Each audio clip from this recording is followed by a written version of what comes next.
UK visit visa আবেদন করার সময় অনেকেই কিছু সাধারণ ভুলের কারণে ভিসা রিজেক্ট হয়। তো আজকে আমি আলোচনা করব কি কি সাধারণত ভুলের কারণে আপনাদের ভিসা রিজেক্ট হয়। প্রথম কারণ হচ্ছে দুর্বল বা অস্বাভাবিক ব্যাংক স্টেটমেন্ট ব্যবহার করলে।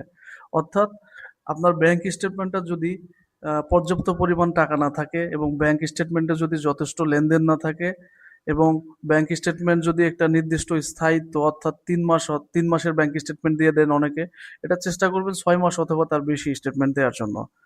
তারপরে দ্বিতীয় কারণ হচ্ছে আয়ের উৎস, আপনাদের যে ইনকাম সোর্স সেটা স্পষ্টভাবে প্রমাণ করেন না।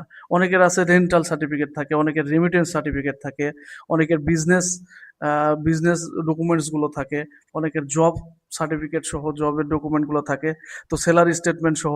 তো এই ডকুমেন্টগুলো সঠিকভাবে যদি দেন তাহলে কিন্তু আয়ের উৎসটা স্পষ্ট হবে এবং আপনার ভিসা পাবেন। এরপরে যেটা হচ্ছে অনেকেই ভুল, অসম্পূর্ণ বা ভুয়া ডকুমেন্ট জমা দেন।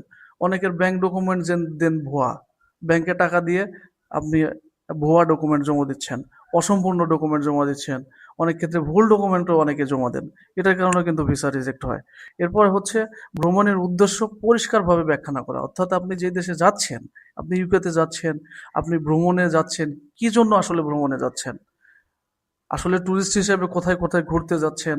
এই জিনিসগুলো তো আপনাকে ক্লারিফাই করতে হবে। না হলে তো আপনাকে ইমিগ্রেশন ভিসা দিবে না। তো ভ্রমণের উদ্দেশ্য পরিষ্কারভাবে ব্যাখ্যা করতে হবে, আপনি যদি ভিজিট ভিসা পেতে চান।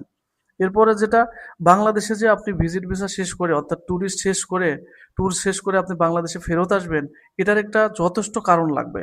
যথেষ্ট এভিডেন্স দেখাতে হবে যে আমার বাংলাদেশে আমার ফ্যামিলিতে কেউ অসুস্থ আছে, অথবা বাংলাদেশে আমার বিজনেস আছে, বাংলাদেশে আমার জব আছে। সেই সমস্ত ডকুমেন্টগুলো আপনাকে অবশ্যই এখানে প্রোভাইড করতে হবে ইউকের ভিজিট ভিসার জন্য। ভিজিট ভিসার জন্য বাংলাদেশে ফিরে আসার যথেষ্ট প্রমাণ প্রতিটা কান্ট্রির জন্য মাস্টলি দিতে হবে। যদি না দেন তাহলে এখানে ভিসা রিজেক্ট হবে।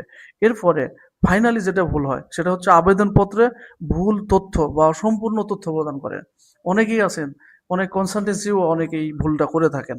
আবার ব্যক্তিগতভাবে যারা এপ্লাই করতে চান তাদেরও এই ভুলটা হয়। আবেদনপত্রে অনাকাঙ্ক্ষিত ভুল, অসম্পূর্ণ ভুল তথ্য প্রদান করেন, যার কারণে আপনাদের ভিসা কিন্তু রিজেক্ট হয়। তো এক্ষেত্রে মনে রাখবেন, দুর্বল বা অস্বাভাবিক ব্যাংক স্টেটমেন্ট দেয়া যাবে না। আয়ের উৎস স্পষ্টভাবে প্রমাণ করতে না পারলে ভিসা রিজেক্ট হবে। ভুল বা অসম্পূর্ণ বা ভুয়া ডকুমেন্ট জমা দেওয়া যাবে না।